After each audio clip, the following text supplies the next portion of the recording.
I have no idea if this is starting. It looks like it's not. Hi. Hi there. It's Sam, obviously. If you don't know who I am at this point, you might be in the wrong group. But I just wanted to get on and be really honest with you guys. So I really, really, really, really, really wanted to finish this book by June 22nd. I wanted to launch it. I wanted it to be out there and available for people. And before I go into this too much, I want to just give you a quick little context of the purpose of this live, so you're not wondering and watching me ramble, and also for my own purposes. The point of this live is to tell you that the book launch at right now is postponed. Why that is, what went into making that decision for me, and what to expect from me both in this group and in general from the book moving forward. So, to start off, this was not an easy decision. I had planned on this somewhat arbitrarily, I would say. And if I'm being really honest, I had to get a lot of feedback back from me telling me that this was an insane deadline to give myself, even for a self-published book. And eventually I had to make the decision because I realized that the date I had set was a vanity metric and nothing else. So let me explain. So I'm 29. I will be 30 in, oh my god. I'll be 30 in 1, 2, 3, a little over 3 weeks from now, which is insane to me. I still can't believe I'm almost going to be 30. And I think there was a lot of like pressure on me, even despite like the pandemic and everything, to do something really, really amazing that wows the hell out of me even before I turned 30. And that's a very real pressure for people on decade years, I think. Especially, and I imagine that it's probably something kind of across the board for people in their 20s too. Like when they leave their 20s, okay, I'm going on to 30, like what the heck did I do? Or maybe I'm just that weirdo that's a high achiever and really wants to just be awesome as much as possible. I don't know, but to get back on topic, I really wanted to finish this book before then for a lot of reasons. The biggest one being it's really relevant to the pandemic. Like, this book is on connecting when you're in isolation, which is why one of the titles I suggested was Don't Die in Isolation. Diary, because this is a book that will have journal prompts, which I'm really, really excited about. The problem, though, is that so much has happened, and this was already an impossible deadline to begin with. Like, what I was asking, I conceived the idea of this book. I knew I wanted to write a book the end of February. I conceived the idea of this book and realized I have to write it, like, now. Around March 15th. So that was exactly, let's see, March, April, May, yeah, exactly 3 months ago. And I was anticipating finishing writing this book, finishing editing this book, because I am not the kind of person that would want to just treat this as if it were, you know, any blog post. But like, I have to edit this. I have to have somebody looking this over. And I have hired an editor to work with me. And it's the same one that my coach used for her book that she co-authored. And she's incredible. She's been kicking my butt. She's been really making me think and really like produce better. And I didn't anticipate that being such a long process. Hindsight, I really should have. But if it wasn't even for that, like that alone would have been enough to be like, this is going to be a really tight deadline, but I might be able to do it. But on top of this, again, this book is on connecting even when you're isolated. And well, we've had a lot of stuff happen in the past couple weeks with George Floyd's death. And we've had a lot of that going on with the protests and a lot of awareness. And I've been doing a lot of work over the past few years to like really like remove a lot of the blind spots that I personally have in my own biases, because I am a white woman. Like, I absolutely do. And I'm not going to deny that. I'm not going to overlook that. And it's my responsibility to also use that knowledge that I've received and like actively tried to put in for myself and create something that helps other people. So after all this went down, I looked over my book. I'm like, I don't talk about intersectionality at all. I don't talk about Black people. I don't talk about any other people of color, especially if my person that I'm trying to reach is a white person. They need to know about this because that's going to be a huge blind spot for interacting with people if they don't.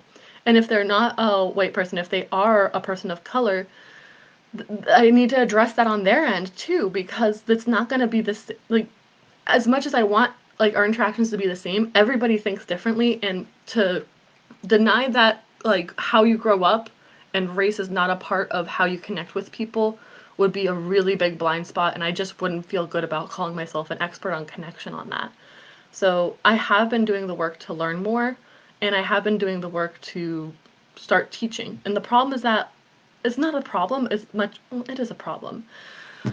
I'm seeing a lot of my people in my communities right now, especially white leaders, really messing up, like really bad. And I know I'm probably messing up a lot too. And I'm not trying to be quiet. I've been very vocal, and I usually am not in these cases because I prefer to be the kind of person that works behind the scenes to make differences.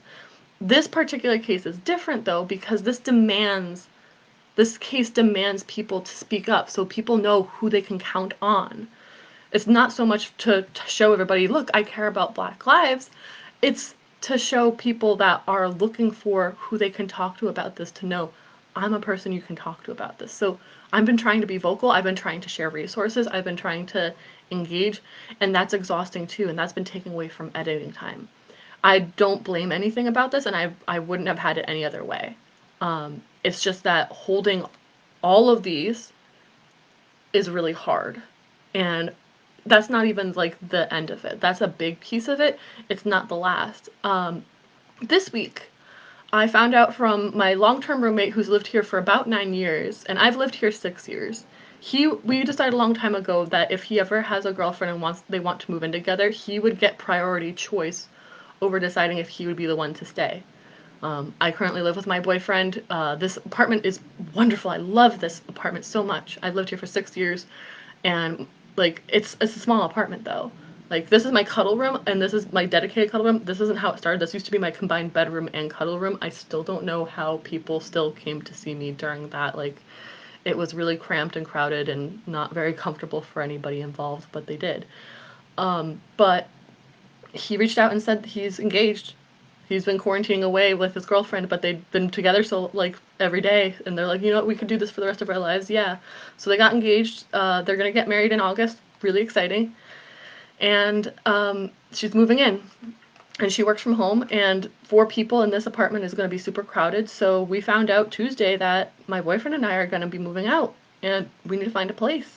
And the best place to be would be in August so that when they move in, they have the place to themselves. But there's no leases in August going on right now. They're all in July. So we're looking at places that have a July 1st move in or even sooner. And that means that we gotta move fast. We gotta, literally get my shit together and move. And we think we found a place that we really like in Arlington. I really like it. I'm gonna be taking a look at the vacant place in person tomorrow with masks and everything and decide which of the two we'll like and probably put our money down then and ask if we can start moving things slowly over. This is starting to be a long live. So ultimately there's so many changes in my life that are going on right now, not including the ones that are like on a massive like scale, that I felt it would be irresponsible of me to put a less finished product out into the world as like the book. And yes, it's a self-published book. It's something that I could probably just put out now imperfectly, but I don't feel good about that. This is something that it is my first book. It's something I want to take seriously, and I want to make sure that I do this responsibly. And I couldn't have predicted this. In a way, I think I was also really ambitious about the idea of putting out a book before I turned 30. And I was trying really hard, even as I was pushing the date back more and more. Originally, the book was supposed to be out June 1st, guys. And then I had it for June 8th just to give me a little more wiggle room. And then when I got closer, I was like, this is going to be harder. Let's push it back 2 weeks. So it ended up being June 22nd. And then with all this going on, I was originally going to say, okay, you know what? July 6th, that's when it'll go out now. And my assistant, Lucy, you've probably seen a few posts from her. She's amazing, by the way. Like, say hi to Lucy for me if you see her around, and like just love on her. She's the best. She's finally the one that talked some sense into me and being like, this is a tight schedule. This is really tight, and I don't want you to lose your sanity. And that's part of my book, honestly, guys. Like, I just finished chapter 2 not like last week, and I was just like, yeah. She started using my own words against me, actually. The name of the title is what's it called? Letting Your Body Hit the Floor is so 2001. If you guys are Drowning Pool fans at all, yeah, that's I referenced that. So, for the sake of sanity, for the sake of being responsible with what I put out into the world, and for the sake of more pressing matters, not just my personal stuff, but like the world at large pieces, like the parts about like the Black Lives Matter movements and supporting that in any way I can. And then I think one last thing I forgot was that the reopening efforts are happening. And I'm really adamant about being responsible on that front. If I'm moving, for one, I'm going to need to set up my cuddle space all over again in 2 weeks. I'm not going to be able to see clients really the next 2 weeks here. And it's kind of sad because most people probably didn't realize it would be the last time they'd cuddle in this room. And I do have a lot of like attached emotional memories to being here and working out of this space. So processing a lot of that. This is a lot of emotions for me to look at and take in all at once, and to do a book at the same time in a really tight deadline was it was a hard battle to begin with, and it's irresponsible and painful and not fun. I mean, I no one told me I had to write a book. I chose to write a book, and I decided that I had value to give that I could put in a book. So what I'm doing instead, I already talked with my editor about this, and I was terrified because I've made so many changes with her, and I was just like, I know I'm an irresponsible writer right now, and you're dealing with all of my BS, and I can't thank you enough. Mariah Sage, by the way, she's freaking phenomenal. I talked with her and told her, like, this is what's going on. I don't really know what to do about this. I'm thinking max, I can give you a chapter a week. Is that doable? And, she got back and she said, actually, that's perfect because I'm switching to like 2-hour retainers weekly with my clients starting in July. And that's about how long it takes for me to edit one of your chapters. And guys, these are really big chapters. Like she's doing such a great job because these chapters look absolutely nothing like I originally had them look like in the first draft. And but they still have an even stronger message than they originally did. So she's on board. I'll be seeing her, and honestly, I love the consistency. Like, now a fire's under my butt. Like, okay, edit a chapter a week so I can send it to the editor and she can give it back. So right now I have 3 chapters that are more or less done. I have to do some final small edits and improve what my editor has already looked at. I may have to add a few pieces and hand them back over to her again.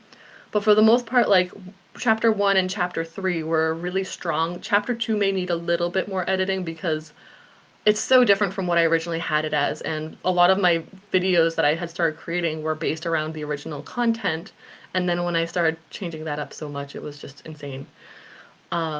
It's nothing like it was before, but it's even easier to digest, and hopefully when you read it, more meaningful for you. So that's what I have so far. I have 3 chapters that have been passed through between me and her and me twice now. There are 6 more chapters. I had thought about adding a chapter specifically around intersectional connections, as well as weaving that content into the book as I go too. And that's something that's going to take some time to process. So at a rate of 1 chapter a week plus, I'm going to add like 2 extra weeks because I'm going to be adding more content, not just editing what I already have. So we're going to have to give it a little extra time for me to create during that time. And then on top of that, getting the stuff together so we can make the ebook and the paperback book look really pretty. So you guys actually want to read it and you guys don't feel overwhelmed with how big it is. And right now I think it's at about 150 pages, but I'm committed to making this a book that doesn't just sit on your shelf after you buy it just to support me. I want this to be one that is useful to you guys. I never want to be the person that kills trees for the sake of killing trees just so I can write stuff and be official. I don't want that. I want it to be a good quality. And maybe I'll feel differently after I write this book and decide to write another book. Who knows? But like, it is special to me. I want this to be important. I want this to be impactful, and I want it to change lives. I want it to change your life if you are feeling like you could use some support during this. But I need to make sure that I'm also supporting myself and that I am doing this from a place of not ease, but from a place of like responsible taking care of not just myself, but other people. So it does require me to move slower. So what you can expect from me is that I will still be checking in probably weekly with a short live like this, maybe a little shorter because, oh my gosh, we've been going on 15 minutes, guys. You can expect a live from me to check in, to tell you a little bit about how the book's going. You're welcome to ask questions. Absolutely, please ask questions about connection. I love answering those. So I'm gonna see if I can go live maybe like every Monday at 9 a.m. That sounds like that would be fun. And I would love that. I would love to be with you guys and be connected with you, even if it's just a somewhat of a one-way connection since you can see me but I can't see you. But do know, like, I'm doing this from a place of creating and loving because I do love all of you. I really care about every single one of you. So thank you for listening. Thank you for your patience. The logistics for the contest where we were running, Lucy and I are still trying to figure out what to do because we did release it and we did get some people put a lot of entries in. And because the book isn't going to be released this month, and probably not next month even, we're probably looking more like end of August, early September. It's going to be hard to be able to give copies to people that win if the book isn't finished or existing yet. So I think this is not the final word. Lucy and I will definitely talk about this. We will probably keep it active, but we won't be advertising it heavily until we are finished with the book and we have an idea of what it looks like. This is also to your benefit because Lucy was the one that went ahead and bought a pillow that would be part of the grand prize. And she's out in Germany, so she bought this pillow in Germany. It's so cute. I looked at it. I'm like, this is better than anything I could have found here, I think. Although I do want to find another lady pillow because they're amazing. But so when she comes back, she's actually coming back to the States sometime this summer, so I'll be able to get the pillow myself so we don't have to ship it from Germany and then to you. So this is going to work out for all of us. And in the meantime, I'm not leaving. I'm not disconnecting. I'm going to be here with you because I care. I really do care about every single one of you. And thank you for believing in me and trusting that I'm making the right decisions for myself. I really do believe this is the best decision. So I hope you all have a great Monday, and this is definitely going to be not a wild week for me, but it's definitely going to be a bit fuller. On Tuesday, I'm actually going to be going in person to take a look at the places. We're between two places that are around the same price that we would have paid if we stayed here, just the two of us, which is insane. I would have never found something like that on my own. And also one of my friends lives in one of the buildings, so it might be a little bit like college because he works from home. So I'm going to end this, and I just want to say thanks again, and I hope you have a great day. Bye.